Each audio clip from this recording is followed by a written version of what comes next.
If you're thinking about buying a home in San Diego, there are new laws right now that can cost you tens of thousands of dollars after you buy. And most homeowners don't even know these exist. In this video, I'm going to be breaking down the key housing laws coming to San Diego and what they actually mean if you're a buyer or an existing homeowner. And make sure you stick around to the end because the last two are going to be the most important and they will have a major impact on your decision to buy here.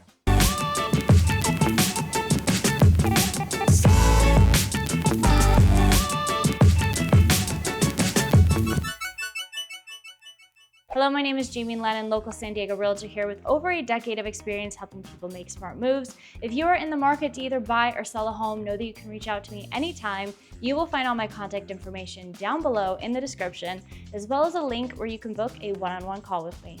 All right, let's jump in. We're starting off with condos. A lot of buyers are drawn to condos because they're the more affordable way to get into the market. But what most people don't realize is that there are new laws that can turn that affordable purchase into a very expensive one. And this leads us right into our first topic, which are balcony inspection laws. SB 326 and SB 721, they require mandatory inspections of exterior elevated elements. This includes balconies, decks, walkways, stairs, basically anything elevated more than 6 feet that people are going to walk on. Now, SB 326 applies to condos and HOAs and requires inspections every 9 years. And SB 721, this is going to apply to apartment buildings and multifamily dwellings of 3 or more units and requires inspections every 6 years. So SB 721 is going to have a much bigger effect on landlords, while SB 326 affects pretty much everybody else. The first round of inspections had to be completed by January 1st of 2025. The good news is that most buildings will not have to go through this again for at least another 9 years. Now, the purpose of these inspections is to make sure that everything is structurally sound. So no wood rot, no water damage, nothing that can compromise safety. Now, on the surface, that sounds like a great thing, and it is. We all want to know that these buildings are safe, but here's where it becomes a problem. A lot of HOAs, they didn't have enough in reserves to cover the cost of these inspections. And more importantly, the repairs that came out of them. So what happens is they have to issue a special assessment to the homeowners. And depending on the size of the building and the scope of the repairs, that could mean thousands of dollars, sometimes tens of thousands of dollars, right out of your pocket. People are already a little skeptical when it comes to buying in an HOA, and honestly, this is one of the reasons why. So if you are considering a condo, there are a few things you want to look at up front. First, we have to take a close look at the HOA's reserves. A good rule of thumb is you want to see at least 40% funded. This is going to give you some confidence that if anything comes up during your ownership, you're less likely to get hit with a large special assessment. You also want to understand if there are any major projects coming up, things like roof replacements, exterior work, any of the big ticket items. Those are going to be the ones that get expensive fast. And then one of the most overlooked things, we want to read the HOA's meeting minutes. That's where you're going to see what's actually going on in the community, what homeowners are complaining about, how issues are being handled, and whether the HOA is staying on top of things. At the end of the day, you cannot predict everything, but you can do your due diligence to make sure you're buying into a well-run community. Now let's shift gears because this next one can pretty much affect every homeowner in San Diego, and it starts right out your front door.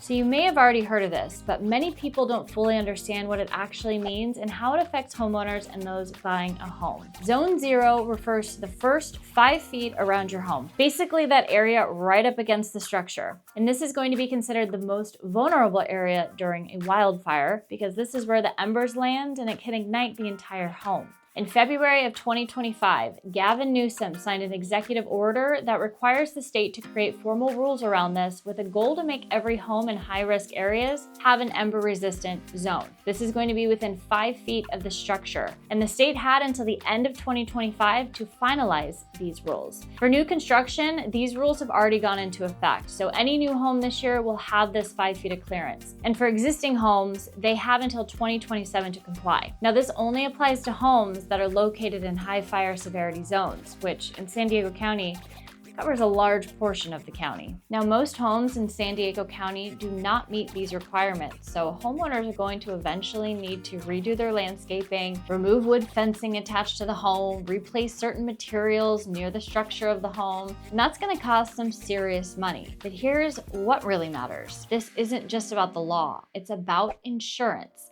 So insurance companies are already paying attention to wildfire risk, and this 5-foot zone is a big factor in how they evaluate properties. If a home doesn't meet their standards, you can see higher premiums. It's going to be more difficult to get coverage, or even losing coverage altogether. Where I see a lot of confusion on the topic is when it comes to selling. This law does not currently require you to fix everything before selling, and it does not automatically stop escrow from closing. But in real life, if a buyer can't get insurance on the home, they're going to be looking at you to fix the issues before moving forward. If a buyer can't get insurance on a house, the lender's not going to fund the loan, and that will absolutely kill the deal. So it's not the law stopping your sale, it's the insurance that's tied to it. If you're buying a home in San Diego, you are not just buying the house anymore. You're paying the cost to bring it into compliance so that home will be insurable in the long term. Now let's talk about something that doesn't necessarily cost you money up front, but can absolutely change the neighborhood you buy into. SB 79 is a California housing law that was signed in October 2025, and it's designed to make it easier to build housing near public transit. We're talking areas within about a half a mile of major transit stops, so think trolley stations or even bus routes. What this law does is it overrides local zoning rules and allows higher density housing in these areas. So even if an area was previously zoned for single-family homes, developers can now go and build multi-unit housing if it meets those state requirements. And let me tell you, these developers want high-density housing, so they will be seeking out those areas to have them rezoned in their favor. This law officially takes effect July of 2026, and it's going to have a big effect in the near future because this law is going to allow taller buildings. It's going to add more units and increase density in areas that previously didn't allow it. In some cases, this can be buildings 5 to 7 stories high and adding significantly more units to a neighborhood that might already be too congested and have parking issues. First thing that comes to mind are areas like North Park and Hillcrest. Those areas are already packed, and since they are near all public transit, these areas are going to qualify for more units and higher density. So for people already living in these types of areas, this just means more people, and overall, it's just going to change the character of the neighborhood. I have been saying this for years. If your budget allows, try to buy a single-family home. They are not making them anymore, and land is where the value is at. So if you're looking to buy, you really want to be mindful of where you're purchasing. Ideally, you do want to avoid areas where there's a high likelihood that a single-family home next door can be torn down and replaced with multi-unit building. Because once a project like that gets approved, there's very little you can do to stop it, no matter how many meetings you go to or objections you raise. That's why understanding whether a property is near a transit zone is so important, because that quiet neighborhood you love today might not stay that way for long. Now, not all these laws are a downside, okay? So this next one is where things can actually work in your favor. ADUs are one of the biggest opportunities for homeowners in California right now. And over the past few years, the state has passed a series of laws, and they have made it easier than ever to build ADUs. California has essentially made it very difficult for cities to deny the building of ADUs, and they removed a lot of the barriers that used to exist. So now on a single-family home property, the state requires cities to allow either one detached ADU, one attached ADU, or one JADU, which is essentially an ADU that's inside the home. So if you own a single-family home, your city cannot just say no to you building an ADU, especially if you meet the basic requirements. This is where it becomes a real opportunity. Instead of just owning a home, you now have the ability to generate rental income. You can house family members and just overall increase the value of your property. So the right property can go from just a home to an income-producing asset. Now this all sounds great. And it is, but it also means more density. It means more people, and it definitely means more cars. So sure, there is definitely a big opportunity for some, but at the cost of potentially defacing a neighborhood. So there's another law that's getting a lot of attention, and that is AB 1033. So this law allows cities to create programs where an ADU can essentially be sold separately from the main house, similar to a condo setup. So in theory, this could allow a homeowner to build an ADU and sell it separately, which sounds like a huge opportunity, but that's not the reality, okay? In order to actually make this work, you're looking at legal structuring, basically converting it to condominium ownership. And there's a ton of additional costs, not to mention all the city approvals, which are extremely timely. And overall, it's just a very involved process. And not every city has even rolled this out yet, so it's not as simple as it may seem. So while it's something to be aware of, it's just not a quick and easy strategy. This is more likely to be used by developers and more advanced investors, not your typical homeowner who's using this strategy to pay off their mortgage. So while AB 1033 is getting a lot of attention, the real opportunity for most homeowners is still building and holding an ADU for income, which in San Diego, depending on the neighborhood, an ADU can rent upwards of $3,000 a month. Yeah, it's insane. So that is really not a bad way to offset your mortgage. And with the state making it easier for these to get city approval, we will start to see a lot more ADUs being built. Now, this next one isn't technically new, but this is something we're really starting to see affect families in 2026. Prop 19 went in effect in 2021, but now in 2026, we're actually seeing what it's doing in real life. So before Prop 19, parents could pass down a home to their kids, and the kids can keep the same low property tax rate, which in California is a huge deal. But now that benefit is pretty much gone. As I'm filming this, I have to remind myself, I do love living here. I really do, but wow, California definitely knows how to get their share. If you're watching this thinking, maybe San Diego's not for me anymore. Hey, look, I totally get it. Totally fair. But if you're still set on making the move and want somebody who really understands the market and how to navigate all of this, reach out to me. I'd love to help you. Okay, now fast forward to how this law affects families today. If a home is passed down to children, they have to move into it as their primary residence within 1 year. And even if they do that, there are still limits on how much of that low tax base they can actually keep. Now, if they don't move in, the property gets reassessed to today's market value. And when that happens, most kids will not be able to afford the new tax base and they're going to be forced to sell the property. So let's say the parents bought a home 30 years ago and their property taxes might be around $3,000 a year. Well, fast forward to today, and that same home is now worth $1.5 million. If the kids don't move in, the property gets reassessed and now taxes jump to $15,000 a year. So what used to be a long-term family asset is now in a lot of cases a forced sale. Now I want you to listen to this next part closely. So over the past year, something that we have been seeing is the state backdating to the date of death. I want to break this down for you as simply as I can because this is so important for you to understand. Let's say parents die in 2022. The family keeps the home thinking taxes are still low. Maybe they weren't fully informed on the changes to the law. Well, now the county can process reassessment in 2026 and send a bill for the difference dating back to 2022. So now the kids are potentially getting a bill for $45,000, and if not paid, they lose the property. So you could potentially file an exception under Prop 19. So if you are in this situation or are looking to inherit a property soon, I will put this information on the screen right here. This link will take you directly to the form that needs to be filled out.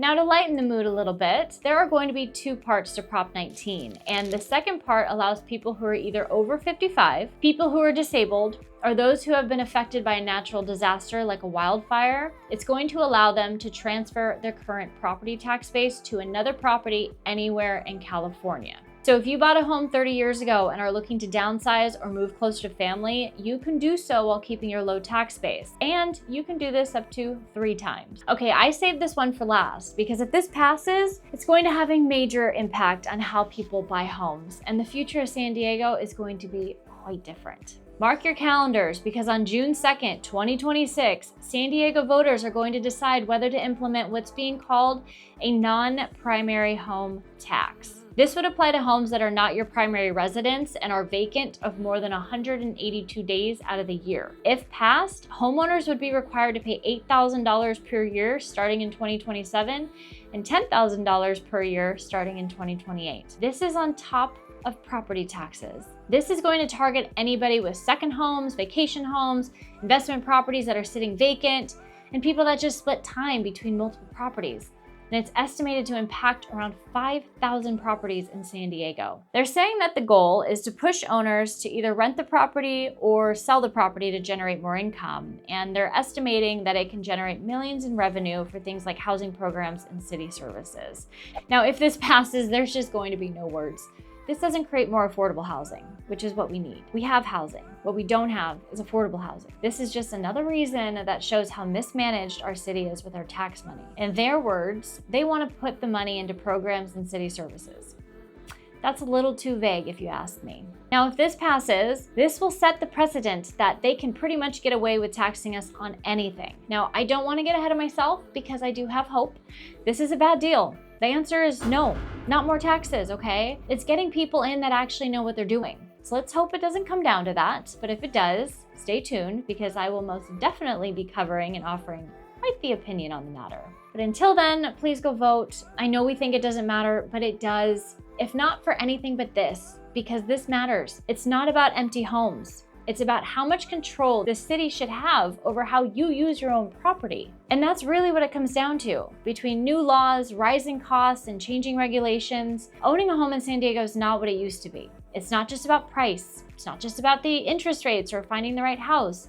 It's about understanding everything that comes with it. And the reality is most people don't find this stuff out until it's much too late. So if you've been thinking about buying, or even if you already own and you're trying to make sense of all this, this is why working with somebody who understands these changes actually matters.